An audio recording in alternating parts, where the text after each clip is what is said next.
ఈ అడ్రస్ వచ్చేసి Google theatre పక్కనే ఉంటుంది. ఈ ముంబై పంజాబీ డాబా అని వెళ్ళి ట్రై చేసండి, చాలా బాగుంటుంది. నేనైతే రోటీ విత్ చికెన్ కర్రీ ట్రై చేశాను. ఇక్కడ అంబియన్స్ కూడా చాలా బాగున్నాయి, అంత అద్భుతంగా ఉన్నాయంటే అంత అద్భుతంగా ఉంది. మీకు మెన్యూ కార్డ్ కూడా పెట్టాను, బడ్జెట్ ఫ్రెండ్లీలో, చాలా బడ్జెట్ అంటే అంత బడ్జెట్. మీరు వెళ్ళి ట్రై చేసి ఎలాగుందో కామెంట్ బాక్స్లో చెప్పండి. రోటీ ఇది నార్మల్ రోటీ, ఇదైతే చికెన్. టేస్ట్ చేసి చూద్దాం ఎలా ఉందో అంటే. మనమైతే రోటీ ట్రై చేద్దాం విత్ చికెన్ కర్రీ.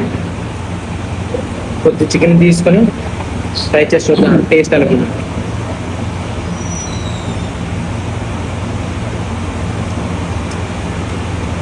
టేస్ట్ అయితే చాలా బాగుంది, మీరు వెళ్ళి ట్రై చేసేయండి. ఇంకోటి కూడా ట్రై చేద్దాం. ఇది బటర్, నార్మల్ ఒకటి బటర్ ఒకటి తీసుకున్నాం. బటర్తో ట్రై చేద్దాం ఎలా ఉందన్నది.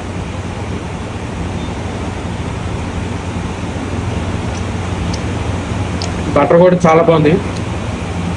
With chicken curry 120 rupees chicken. ఈ బటర్ వచ్చేసి 10 రూపీస్, నార్మల్ వచ్చేసి 8 రూపీస్. టేస్ట్ అయితే చాలా బాగుంది, మీరు వెళ్ళి ట్రై చేసేది. నా పేజ్ని మాత్రం ఫాలో అయిపోవడం మాత్రం మర్చిపోద్దు. లైక్ చేసి subscribe. Thank you so much guys.